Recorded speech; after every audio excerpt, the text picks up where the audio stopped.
वो आत्मा फिर आएगी वापस लड़की बनकर और फिर डालेगी नाहर पर डोरे।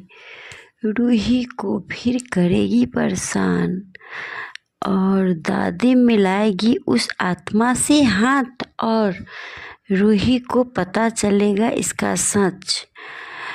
तो फिर पता चल जाता है रूही को, पता चल जाता है कि उस पेंटिंग में आत्मा किसी का है, इसलिए रूही उस पेंटिंग को घर से बाहर फेंक देती है। रूही को लगता है कि उस आत्मा से रूही अपने और उसके घर वालों को छुटकारा मिल जाएगा, लेकिन रूही के पैरों तले जमीन खिसक उठती है। और जब अगले दिन दादी घर में एक शीशा मंगवाती है और घर में आते ही वह शीशा टूट जाता है, जिसे दादी को भी समझ नहीं आता आखिर ये शीशा टूटा कैसे। इस बात से अनजान ये सब कुछ उस आत्मा का उस शीशे में आने से हुआ है। दादी इस बात पर ज़्यादा ध्यान नहीं देती, लेकिन रूही देख लेती है। ये सब तभी हुआ जब वो लड़की शीशे के सामने आई, लेकिन पहली बार में रूही के सामने ये सच नहीं आता तब कि वो आत्मा घर में वापस आ गई। जिसके बाद वो आत्मा वाली लड़की दादी के पास आकर कहती है कि वो जयपुर के एक अच्छे परिवार से है, लेकिन उसे किसी काम से उनके इलाज में रुकना पड़ रहा है, इसलिए अगर उसे कुछ दिनों के लिए जगह मिल जाए तो अच्छा रहेगा। जिससे दादी भी उस लड़की की सुंदरता देखकर मोहित हो जाती है और फिर मन ही मन सोचने लगती है कि रूही की जगह अगर ये लड़की नाहर की पत्नी होती तो आज पूरे मोहल्ले में दादी का कुछ अलग ही रुतबा होता। इसलिए दादी खुद ही सपने देखते हुए उस लड़की को अपने घर में रुकने के लिए इजाज़त दे देते, इस बात से अनजान कि वो कोई आम लड़की नहीं बल्कि वह एक आत्मा है, जिससे वह आत्मा को काफ़ी खुशी होती है। और फिर दादी उस आत्मा को नाहर के पास वाला कमरा दे देती है ताकि नाहर और वो आत्मा मिलती रहे। इसलिए जब भी नाहर अपने कमरे में अकेले होता है, दादी बार बार जानबूझकर रूही को घर का काम बता देती है और किसी बहाने से लड़की को नाहर के पास भेजने लगती है।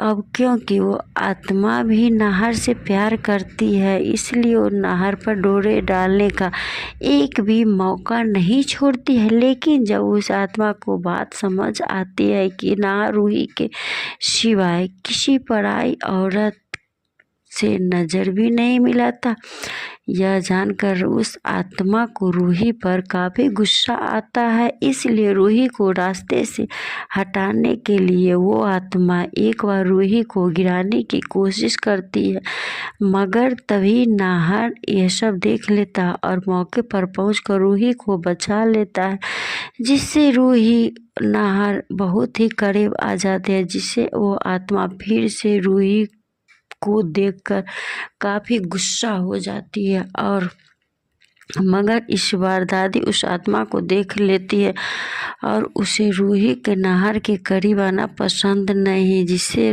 दादी काफ़ी पसंद होती है, क्योंकि ये सोचकर शायद वो लड़की भी पसंद करती है नाहर को।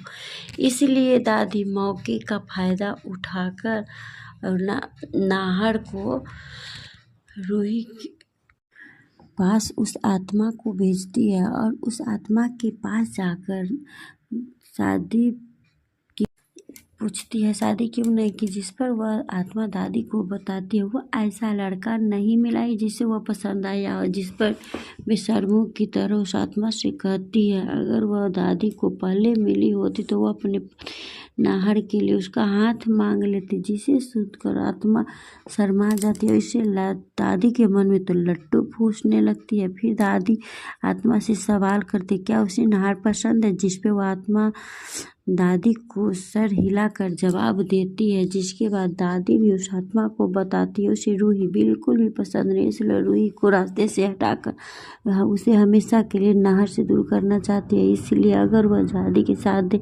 वह नाहर उसे ये कर सकती है, जिससे वह नाहर दादी की बात सुनकर आत्मा भी खुश हो जाती है और दादी से हाथ मिला लेती है और दादी से कहती है वह नाहर को पाने के लिए दादी का साथ देने के लिए तैयार है, जिससे नाहर दादी को बहुत खुशी होती है। दादी को पता नहीं होता उस आत्मा से हाथ मिलाकर दादी नाहर को एक बड़ी मुश्किल में डालने वाली है, क्योंकि वो लड़की तो एक आत्मा है।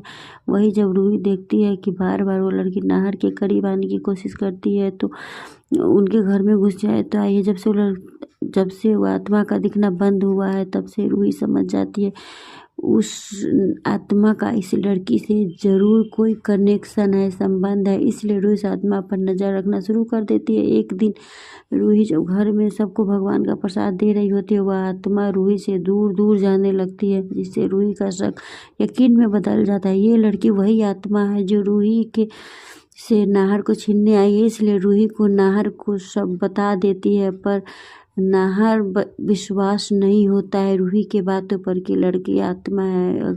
अगर दोस्तों आप भी चाहते हैं कि अगर ये सच नाहर को सामने सच आए और उसे बचाकर, तो वीडियो को लाइक करके कमेंट में ज़रूर बताएं।